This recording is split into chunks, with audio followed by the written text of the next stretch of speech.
रंजीत जी का कहीं कोई शिक्षा से लेना देना नहीं है, वो तो माफिया है। रंजीत कुमार सिंह माफिया। जितना भी बिहार में घोटाला हुआ, जैसे बीपीएससी घोटाला हुआ, तो आप देखे होंगे कि उनका भी नाम आया, सरकार में उनकी अच्छी पकड़ थी तो बच गए। तो वो घोटालेबाज हैं, नॉट एजुकेशनिस्ट। सबसे बड़ा चीज़ है क्या ना कि ये लोग दिखावा तो करते हैं लेकिन लास्ट में प्रोफेशनल हो जाते हैं। जब कोचिंग पटना में बंद हुआ, शिक्षा विभाग का अध्यादेश जारी हुआ, तो खान जी उस पर एक टिप्पणी नहीं की है। वो अपना रोटी सेकना चाह रहे थे। दूसरी तरफ विकास वैभव जनमानस के लिए कुछ करना चाहते हैं। कोई एक कोचिंग चलाते हैं आईएएस रंजीत कुमार सिंह। अभी मैं एक आपको डाटा दे रहा हूँ कि 300-400 डिप्टी कलेक्टर इन्होंने बनवाया। कब? जब 67 बीपीएससी घोटाला हुआ। क्या बात कर रहे हैं? एकदम बिल्कुल 300-400 ज्यादा 500। और उस इतना बड़ा घोटाला, उस घोटाले को मैं ही पटना हाई कोर्ट में लेकर के आया था। और आपको मैं बता देता हूँ, 70 लाख रुपया में इन्होंने सीट बेचा। कि एक चैनल बना हुआ था, एग्जामिनेशन कंट्रोलर, उसके बाद बीपीएससी का सेक्रेटरी, रंजीत जी सब एक ही जिला के और एक ही गांव का रिलेटिव थे। तो एक बहुत बड़ा गैंग इन्होंने तैयार किया। तो एक गैंगस्टर हो सकते हैं, शिक्षाविद नहीं। अरे ठीक है, आईएएस कर गए, आप हिंदुस्तान के टॉप ब्यूरोक्रेट्स हैं, वो मैं मानता हूँ, लेकिन इसका अर्थ ये नहीं है कि आप ईमानदार हैं और आपका दिल जो है वो बहुत ईमानदार है, नेक इरादा है। इतना दिन कोई आईएएस को रखा नहीं था, नीतीश जी रखे हुए थे, सब जान रहे थे। और एक क्या, और अगर हमको आप कह रहे हैं तो सुनिए, विजय चौधरी जी शिक्षा मंत्री थे उस समय, विदाउट उनकी जानकारी के सब अफसर को डीपीओ को ट्रांसफर कर दिए। हाहाकार मचा। विजय चौधरी जी मजबूत थे, नीतीश जी के बहुत काफी करीबी है। वैभव का अर्थ ही होता है एक अलग गरिमा। आपका वैभव से लोग प्रकाशित होगा। जो लोग बोलता है कि आपका वैभव से प्रकाशित, तो विकास वैभव प्रकाशित करने चले हैं बिहार और देश को। लेकिन खान जी भी तो प्रोफेशनल हैं, पैसा लेते हैं। अगर ईमानदारी से कहा जाए, नेक इरादे से कहा जाए, तो विकास वैभव का कोई जोड़ नहीं है। ढेर सारे पूरा टेक्नोक्रेट्स तो होते हैं। तो आईएएस लॉबी, आईआईटी लॉबी मिल करके अगर बिहार को कुछ बनाना चाहते हैं और बिहारियों से नहीं ले रहे हैं, और उनकी ईमानदारी पर कभी प्रश्नसूचक चिन्ह लगा है विकास वैभव पर? जहाँ वो एसपी रहे, कोई थानेदार की पोस्टिंग के लिए कोई किसी ने कहा कि कोई पैसा लिए थे, किए थे? थर्राते थे और बहुत प्यार से पुलिसिंग किए, जिला में पुलिस कप्तान की भूमिका अदा किए। जब वो रोहतास में थे, आप देखे होंगे खनिज माफिया को कैसे पकड़े थे उनके कोचिंग में। और ये भी हमको सूचना है, कुछ कागजात भी मेरे पास है कि वह कोचिंग, नाम हम भूल रहे हैं किसी का था, जी हाँ, जिसको उन्होंने कब्जा कर लिया, किसी दूसरे का था, और उन्होंने उसको उस डेथ कर गए थे कोरोना के समय, तो कब्जा कर लिया। तो एक गैंगस्टर जो आईएएस है, गैंगस्टर की भूमिका में भी है, वो क्या समाज सेवा करेगा? मनी यूनिवर्सिटी प्रोफेसर, और एक तरह से नया जो यूजी अंडर ग्रेजुएट में जो पढ़ाते हैं। तो खान और विकास वैभव में कोई तुलना है? विकास वैभव यूनिवर्सिटी प्रोफेसर, इस चीज को मानिए, जो गरिमा होता है एक प्रोफेसर का। और खान बहुत अभी बिलो हैं, उनको वो कहाँ चीज होंगे? खान पढ़ाते हैं क्या पढ़ाते हैं बताइए? कलरिकल पढ़ा रहे हैं। और उनका जो अभियान है, नीट के बारे में बच्चे के लिए सोचते हैं, आईटीएन के लिए सोचते हैं, तो स्तर तो बड़ा है ना। क्या बोलेंगे? जैसे रंजीत कुमार सिंह तो बोलने वाले नहीं है, उनका मुंह उसी समय से चुप हो गया। बिहार का बच्चा जानता है, आम आवाम अगर शिक्षा से जुड़ा हुआ है तो। कोई अगर नीतीश सरकार में आईएएस रहा और आफ्टर इंडिपेंडेंस मूवमेंट कोई भ्रष्ट अधिकारी बिहार में हुआ, जिस एक ऐसा मुख्यमंत्री, उनके सामने जो है से आईएएस रंजीत ने घोटाला कराया। अब न एक तरफ तो ब्रह्मा को आप लाए हैं, विष्णु महेश कहीं है, ये नहीं है इसमें लाए हैं। कुछ लोग को आप घोटालेबाज को लाए हैं, कुछ लाए हैं कोचिंग चलाने वाला का। उसका भी एक स्तर होना चाहिए। अब क्लर्क का कोचिंग कोई पढ़ाता है, आप एक बार आईएएस पढ़ाने वाला, नीट पढ़ाने वाले से तुलना कीजिएगा तो हमारे समझ से अभी खान का स्तर ठीक है, बहुत अच्छा काम कर रहे हैं, मैं साधुवाद देता हूँ। लेकिन खान जी अभी बहुत बच्चा है, समझ रहे हैं ना, ऐसे उसको कहा जा सकता है मेयर चाइल्ड। आज हम बात करेंगे शिक्षक अभ्यर्थियों की। आज हम बात करेंगे उन अधिकारियों की जो हमेशा सुर्खियों में रहते हैं। ऐसे में आज हम बात करेंगे उन शिक्षकों की जो हमेशा कहीं ना कहीं अपने कामों को लेकर, अपने नामों को लेकर पूरे देश में जाने जाते हैं। जी आप बिल्कुल सही सुन रहे हैं, आज हम खान सर की बात करेंगे। ऐसे में विकास वैभव की बात करेंगे जो वर्तमान में बिहार में कहीं ना कहीं आईपीएस है। और ऐसे में आज हम बात करेंगे उन आईएएस की जो हमेशा कहीं ना कहीं अपने कामों को लेकर, अपने नामों को लेकर सुर्खियों में रहते थे। जी हाँ, रंजीत आईएएस की बात करेंगे। हमारे साथ बात करने के लिए पटना हाईकोर्ट के जाने माने अधिवक्ता, जो कि क्रिमिनल सर्विस मैटर और एजुकेशनल मामले में कहीं ना कहीं हमेशा अपनी बात रखते रहते हैं, उनसे बात करें। कौशलेंद्र जी, कैसे कहीं ना कहीं देखते हैं इन तमाम लोगों को जिनका हम नाम ले रहे थे अभी, खान सर का, IPS विकास वैभव का और रंजीत सर को? सर, प्रथम तो मैं आभार प्रकट करता हूं आपका, जो इस मामले पर मेरी विचार को जानना चाहे। दूसरी तरफ मैं कहना चाहूँगा कि आप जो आज हमसे क्वेश्चन कर रहे हैं, थोड़ा देखिए, एक तरफ विकास वैभव का आप नाम ले रहे हैं, एक तरफ IAS रंजीत जी का नाम ले रहे हैं, एक तरफ खान जी का नाम ले रहे हैं। तो विकास वैभव जी का अलग क्षेत्र है, रंजीत जी का अलग क्षेत्र है और खान साहब का अलग क्षेत्र है।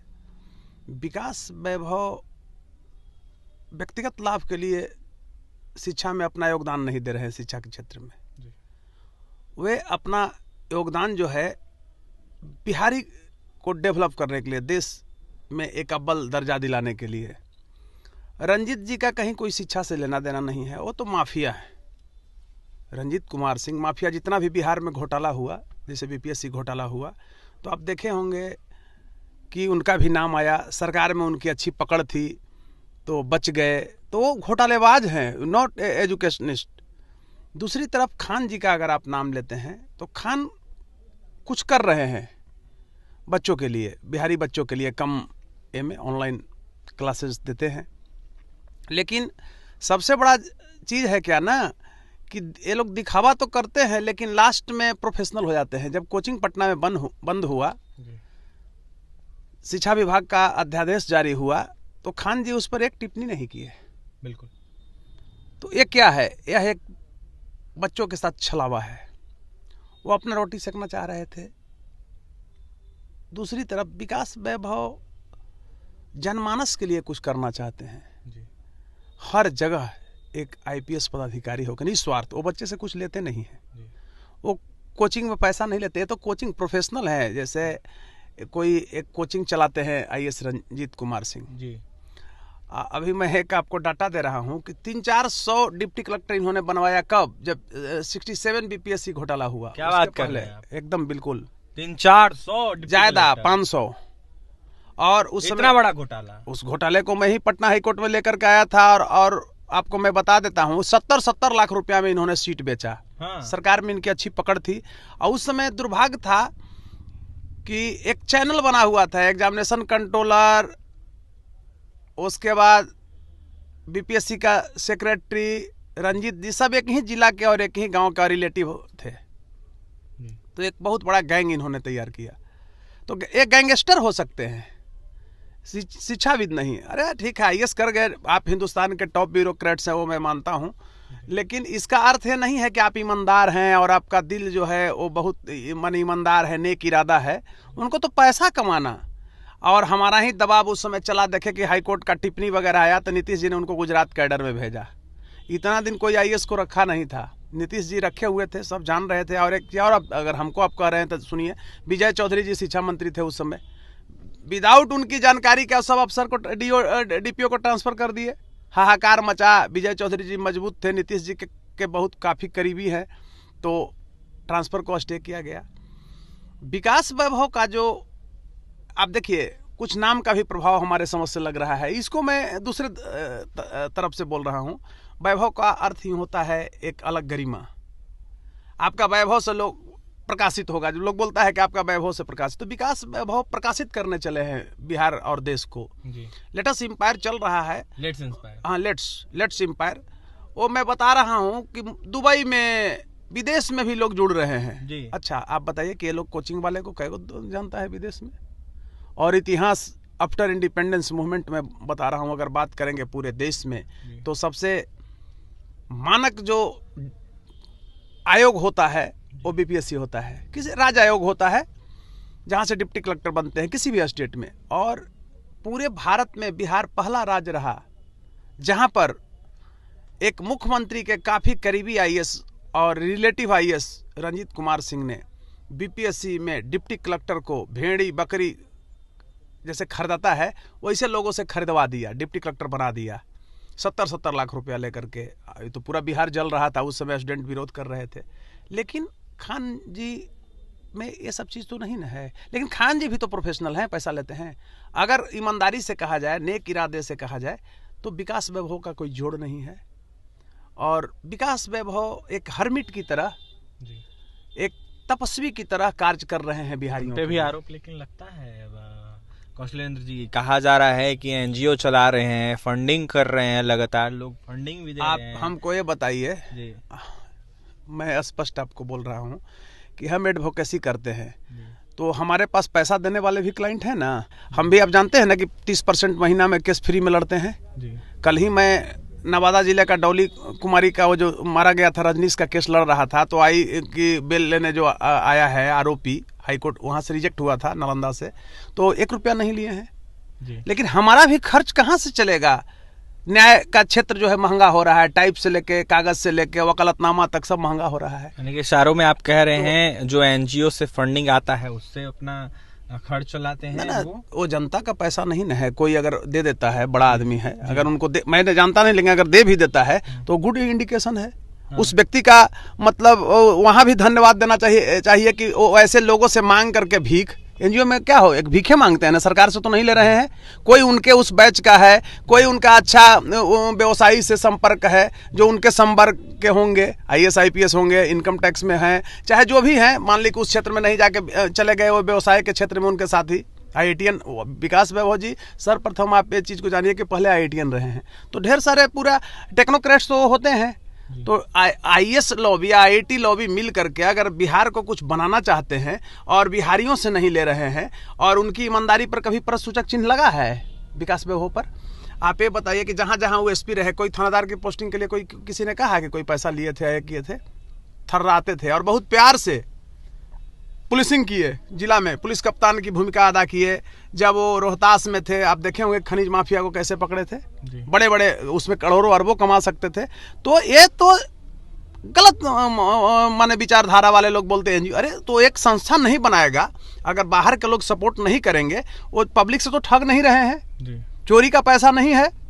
अगर कोई नेक इरादे से समाज सेवा के लिए अगर कुछ देता है तो क्या वह एक अपराध है और वह ईमानदारी पर कोई प्रश्न सूचक चिन्ह है? आपने बोला नेक इरादा के लिए वो एनजीओ चला रहे हैं, ऐसे में क्या कुछ है उनका नेक इरादा? क्या देखते हैं नेक इरादा? देखिए आप एक चीज को मानिए, अभिषेक जी, आप भी एक स्टूडेंट से आए हैं, जर्नलिज्म क्षेत्र से आए हैं।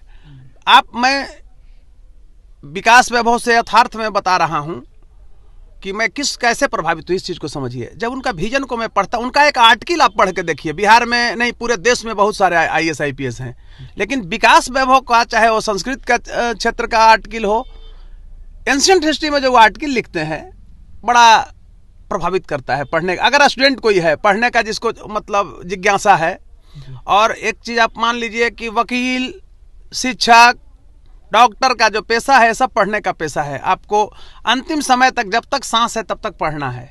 तो विकास वैभव का आर्टिकल ही पढ़ करके देखिए कि कितना स्तरीय आर्टिकल है। खान सर के बारे में जो बातें आती है, जो बातें होती है कि खान सर पैसा बच्चों से ठगते हैं, और भी कई सारे गंभीर आरोप लगाए जाते हैं। आपने कुछ देर पहले बोला कोचिंग को लेकर, जब कोचिंगों को बंद कर दिया गया था उस वक्त वो कोचिंग खोलने की बात करते थे, बच्चों से पैसा मांगते थे, बच्चों को बुलाते थे।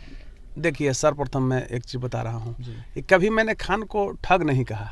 मैंने कहा कि खान भी प्रोफेशनल है, पैसा लेकर के और पढ़ाते हैं, लेकिन जनरल जो शिक्षक है उससे तो बेहतर कार्य कर रहा है व्यक्ति।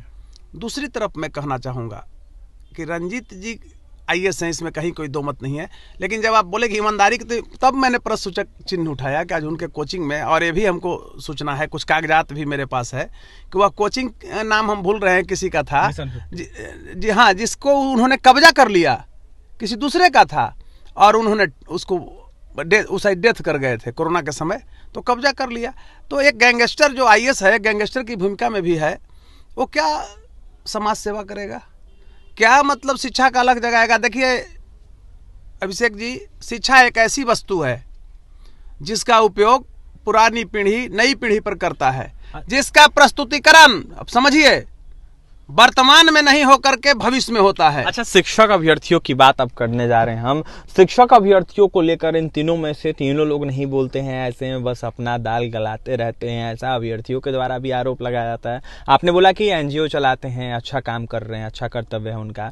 ऐसे में आपने बताया खान सर के बारे में कि वो लगातार अपना योगदान दे रहे हैं, ठग नहीं रहे हैं युवाओं को खान सर। और ऐसे में आपने मिशन 50 के जो रंजीत सर हैं, रंजीत IAS जो हैं, उनके बारे में आपने बोला कि वो ठग हैं, वो फर्जीवाड़ा किए हैं। तो ऐसे में तीनों लोग आवाज नहीं उठाते हैं। नहीं, आपको समझ में थोड़ा सा यहाँ बदलाव लाना पड़ेगा। समझने की प्रवृत्ति जो है वो दूसरे शैली में आपको आना पड़ेगा।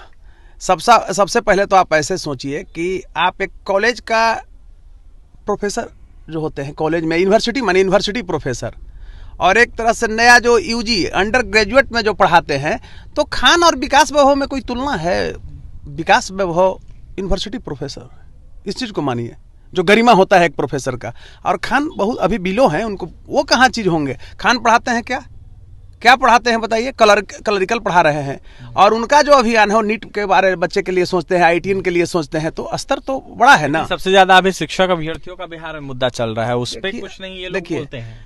एक तरफ आप वहाँ मतलब क्या वो कहेंगे डिस्कशन कर रहे हैं, और दूसरी तरफ एकदम आप आ गए ग्रेजुएट से नीचे, प्राथमिक विद्यालय और मध्य विद्यालय और हाई स्कूल की बात करने लगे।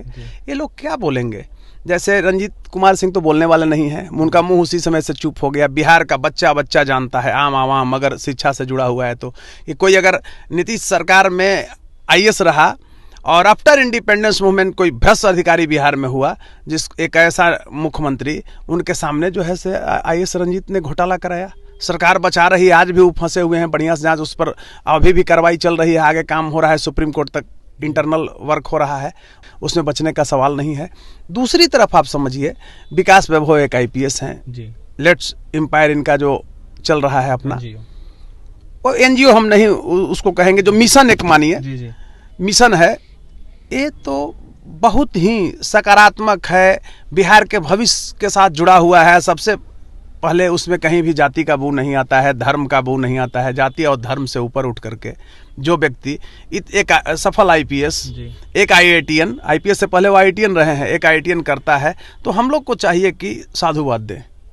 अब खान जी की बात कर रहे हैं, तो खान जी को मैं नहीं कह रहा हूँ को गलत है या सही है, उस टिप्पणी पर नहीं है। खान जी कोचिंग चलाते हैं, उनको ये सब से मतलब नहीं है, वो बेचारे कमाते हैं। अंतर है कि आप समझते होंगे, हम लोग भी स्टूडेंट रहे हैं, क्लरिकल जो तैयारी कराते थे तो उनका स्तर भी वही रहता था। पहले 500 रुपया लेते थे, 1000 रुपया लेते थे। अब खान क्या लेते हैं ऑनलाइन में? 400 लेते हैं, 500, 1000, 2000, 4000 लेते हैं, वो हमको पता नहीं है, मैं बहुत ज़्यादा नहीं जानता हूँ। हम उस समय देखे कि कौन बड़े करोड़पति में चले गए, तो उनमें तो सामान्य लोग भी जा रहे हैं। ये सब कोई मानक नहीं होना चाहिए। हमारे यहाँ क्या है कि चमक दमक में लोग ज़्यादा फंसते हैं, समझ रहे हैं ना।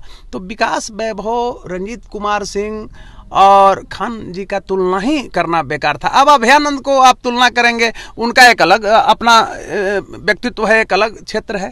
तो हमारे समझ से लगता है कि ये जो हमारा डिस्कशन का जो मुद्दा आप रखे थे, ये अलग अलग मुद्दा होना चाहिए था, अलग अलग विषयों पर होना चाहिए था। लेकिन जब आप इसमें त्रिमूर्ति को लाए, तो त्रिमूर्ति में अब इस तरह से मैं फंस गया हूं, माने मुझे कोई बताते अतिशयोक्ति नहीं हो रहा है कि त्रिमूर्ति कहा गया था ब्रह्मा, विष्णु और महेश को, जो एंशिएंट काल में रिलीजियस व्यूज से अगर हम लोग देखेंगे तो अब न एक तरफ तो ब्रह्मा को आप लाए हैं, विष्णु महेश कहीं है ये नहीं है। इसमें लाए हैं कुछ लोग को, आप घोटालेबाज को लाए हैं, कुछ लाए हैं कोचिंग चलाने वाला का, उसका भी एक स्तर होना चाहिए। अब क्लर्क का कोचिंग कोई पढ़ाता है, आप एक बार IAS पढ़ाने वाला, नीट पढ़ाने वाले से तुलना कीजिएगा, तो हमारे समझ से अभी खान का स्तर ठीक है, बहुत अच्छा काम कर रहे हैं, मैं साधुवाद देता हूँ। लेकिन खान जी अभी बहुत बच्चा है, समझ रहे हैं ना, ऐसे उसको कहा जा सकता है मेयर चाइल्ड है इस क्षेत्र में। क्लरिकल पढ़ाते हैं, क्लरिकल पढ़ाने वाला का भी तो अपना एक मानक है ना। ये नीट पढ़ाते हैं, बिहार के लिए करना चाहते हैं, उससे ऊपर भी विकास वैभव है। उनका जो एजुकेशनल सिस्टम पर काम चल रहा है वो बड़ा ही सकारात्मक है और गुड इंडिकेशन है बिहार के लिए, बिहारियों के लिए और पूरे देशवासियों के लिए। जितना अध्ययन वे करते हैं, हम सोशल साइट उनका पढ़ते हैं कभी कभी, तो सोशल साइट पर उनका जो आर्टिकल्स वगैरह पढ़ने को मिलता है, देखने को मिलता है। एक मेरा शुरू से आदत रहा है पढ़ने का, जी। एक कमजोरी है हमारे। आप आए हैं, किताब जो देखे हैं, किताब का हम ऐसे भी शौकीन हैं, अपने भी हम राइटर हैं, कई पुस्तक लिखे हैं। तो उसमें मैं बता रहा हूँ कि विकास वैभव का जो लिखा हुआ आर्टिकल होता है, उसमें जो पढ़ने के बाद स्पंदन होता है, उससे हमारे समझ से लगता है कि कोई भी ऐसा बिहारी जिसको शिक्षा से जुड़ाव होगा या थोड़ा सा भी लगाव, अभिरुचि रखेगा, वो बिना पढ़े हुए नहीं रहेगा। इसलिए कहीं कोई तुलना हमारे समझ से नहीं लगता है। तुलनात्मक अध्ययन करना ही बेईमानी होगी हमारे तरफ से। देखिए, हमारे साथ बात करने के लिए पटना हाई कोर्ट के जाने माने अधिवक्ता कौशलेंद्र नारायण थे। ऐसे में क्या कुछ कहते कौशलेंद्र नारायण, तीनों लोगों को लेकर आपने सुना है, त्रिमूर्तियों को लेकर हमने बात किया है आज। ऐसे में देखा जाए तो विकास वैभव जो कि वर्तमान में बिहार कैडर के IPS है, उनको लेकर बात किया है हमने। ऐसे में रंजीत IAS जो कि बिहार के रहने वाले हैं, पहले IAS बिहार के ही हुआ करते थे, लेकिन अब जाकर बाहर कहीं ना कहीं उनका ट्रांसफर हो गया, उनको लेकर हमने बात किया है। ऐसे में हमने खान सर को लेकर बात किया, जिसको लेकर विश्लेषण करते हुए क्या कुछ कह रहे थे कौशलेंद्र नारायण, आपने सुना है। और भी तमाम खबरों के लिए NBC 24 के साथ बने रहे। बहुत बहुत धन्यवाद।